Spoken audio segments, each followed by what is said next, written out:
কিছু কিছু প্রিয় মানুষদের তাদের প্রিয় জিনিসগুলো যদি রান্না করে খাওয়ানো যায় নিজের কাছে কিন্তু খুব ভালো লাগে। হ্যালো ভিউয়ার্স, আসসালামু আলাইকুম। সবাই কেমন আছেন? চলে আসছি নতুন আর একটা ভিডিও নিয়ে। আশা করি সবাই সাথেই থাকবেন।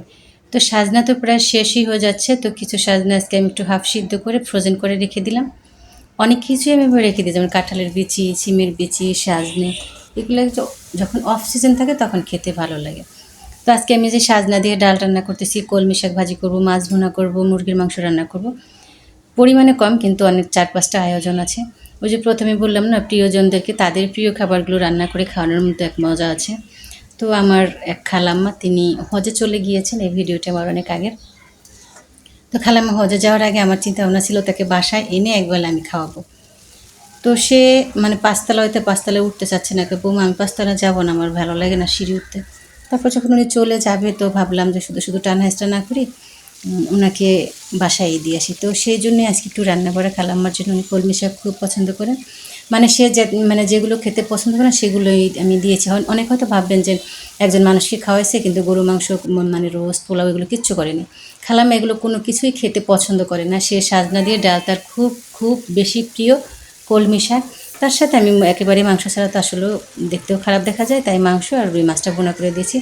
রুই মাছটা দিয়েছে, সে আমাকে বলছে রুই মাছ যদি তোদের বাড়ির পুকুরের হয় তাহলে দিবি, আর নাহলে দিবি না। ঠিক আছে খালাম্মা। তো সেই জন্য আমি যে কলমি শাকটা ভাজি করে নিলাম, আর ডাল দিয়ে সাজনাটা তোমার আগেই হয়ে গেছে। মাছটা একটু হালকা ভেজে কিন্তু এই যে আমি মশলা কষিয়ে দিয়ে দিচ্ছি, আর এই পাশে মুরগিটা বসিয়ে দিচ্ছি।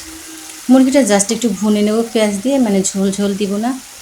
আর ঝোল এক জায়গা থেকে আরেক জায়গায় কেরি করাও ঝামেলা। তো প্রথমে পেঁয়াজ কুচিটা একটু নরম হলে এখানে সব ধরনের মশলা কিন্তু আমি দিয়ে দিচ্ছি, হলুদের গুঁড়ো, মরিচের গুঁড়ো, ধনিয়া গুঁড়ো, আদা রসুন বাটা। আর ঝালটা আসলে ব্যালেন্স করে নিতে হবে, যে যেভাবে খেতে পছন্দ করেন। খালাম্মা খুব বেশি ঝাল পছন্দ করেন, এই জন্য আমি মানে যতটুকু একবারে না হলেই না অতটুকু দিয়েছি। আর এই যে আস্তে আস্তে কাঁচা সিদ্ধ মুড়ি মানে কাঁচামরিচ দিয়ে দিয়েছি সিদ্ধ, যদি প্রয়োজন হয় ভেঙে খেয়ে নেবে। তো এই মাছটা কিন্তু দিয়ে দিলাম, আর ওই পাশে মুরগির মাংসের মশলাটা যে কষানো হয়ে গেছে। আজকে প্রচণ্ড পরিমাণে রোদ, সকালে মানে আমার জানালা দিয়ে গ্রিল দিয়ে মানে রান্নার কড়াইয়ের উপরে একেবারে আলো ঝলমল করতেছে, যার জন্য আমার ভিডিওটা আলোটা বেশি হচ্ছে, রিফ্লেকশন হচ্ছে আলো।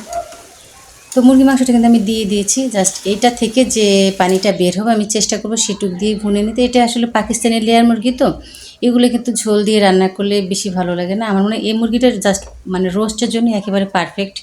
তাছাড়া অন্যভাবে অতটা বেশি মজা লাগে না যতটা রোস্টে লাগে। তবে হ্যাঁ, যদি একটু ক্যাটাগরি চেঞ্জ করে রান্না করা যায় সেক্ষেত্রে কিন্তু আলাদা স্বাদের একটু ব্যালেন্সটা চলে আসে, তখন কিন্তু খেতে ভালোই লাগে। আর ঢাকা শহরে ইচ্ছা করলে মানে চাইলেই হয়তো পাওয়া যাইতে পারে, কিন্তু অনেক টাকার আর কি দেশি মুরগি। তো আমরা যারা আছি মধ্যবিত্ত, আমাদের জন্য এটাই বেস্ট, সমস্যা নেই। আলহামদুলিল্লাহ, আল্লাহ যেটা খাওয়ায় আল্লাহর কাছে শুক্রিয়া। তো একটু কষানো হয়ে গেছে, এখন কিন্তু সামান্য একটু পানি দিয়ে দিচ্ছি আর একটু সিদ্ধ হওয়ার জন্য।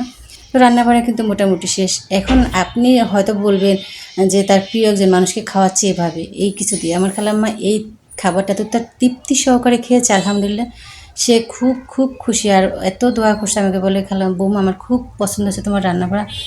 আর শাক ভাজি, সাজনা ডাল দেখে তো আমি ফিদা হয়ে গেছি। সবাই ভালো থাকবেন, আবার কথা হবে ইনশাআল্লাহ। আল্লাহ হাফেজ।